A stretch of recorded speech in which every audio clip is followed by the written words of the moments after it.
Everyone, welcome back to Good Droid Tips, and in this video we're going to talk about how to fix overheating issue on your iPhone after iOS 17 update.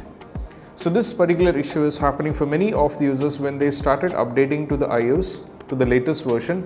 Many of the users end up in having these kind of issues such as Bluetooth, it is not working, Wi-Fi, many troubles, and even for some users when they updated to the latest version, they end up in having this particular trouble that is called they are having overheating issue. So how we can fix when you update to the latest version of iOS 17, you are having an overheating issue and how you can fix this up. So let's dive into the workaround. The first one, when you are having this trouble, all you have to do is just follow these simple instructions. First one, we have to turn off Erase to Wake. For this, what you need to do is tap on the settings over here, scroll down and navigate to Display and Brightness. Now from here, if you scroll down, you can see there is an option called Erase to Wake. This should be turned off. You have to turn this off. And also, once you set this up, you have to check whether the issue is solved.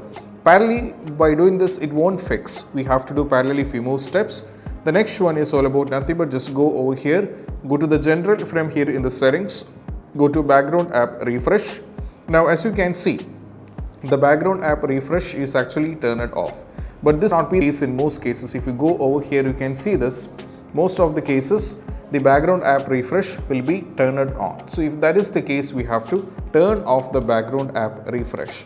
Once after that, you just need to go back and parallelly you have to cross check whether you are on the latest version of iOS 17 update or not. Because if you are on the beta or any other lower versions which is undergoing through any kind of bugs, that is one of the reasons why you are having battery draining issue. So just go over here in the general and go to software update. Make sure that you are on the latest version of software update. That means if you are having any 17 versions rolling out, just make sure that you are on the 17, not in the lower version which is having bugs. That is why Apple put out updates every recently in 16.1, 16.2, 16.3, vice versa, which is fixing each step, each bugs one by one.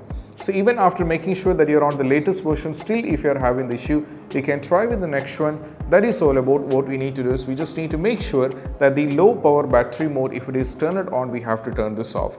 For this, we just need to go over here in the settings, navigate to the battery, make sure the low power mode is actually a good one, but sometimes it even causes major problems as well. So we have to turn this off. And keep in mind, if you're having the battery, it should not be. Right now I'm having good battery. If I set this up, the battery percentage is 96%, and turning on the low power mode is actually causing the issue. So you have to make sure a habit that should not be turning on the low power mode unless and until you are below 20% or 10%. So keep a habit of this. Even after trying with this, if you are still having the issue, we can try with the next one. That is all about you can try with the reset old settings. For this, you can go over here in the general itself, just go over here in the general, keep scrolling down and navigate to transfer or reset iPhone, go for reset and go for reset old settings. Sometimes this even can fix the issue of this is like giving a fresh start to your iPhone. We can go for see whether the issue is solved or not. Even after trying with this, if the issue is still there, we can try with the next one. That is all about we need to do a force restart on your iPhone. So for this, we just need to press volume up followed by volume down. Press and hold the power button over here unless and until you see the Apple logo. So doing a force restart worked for many users.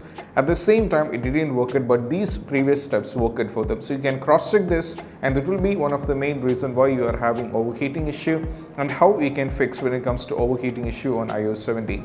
I hope this video is helpful, and if you find this video helpful, don't forget to subscribe and click on the bell icon for more these kind of videos. See you soon in the next video. Peace out. Bye bye.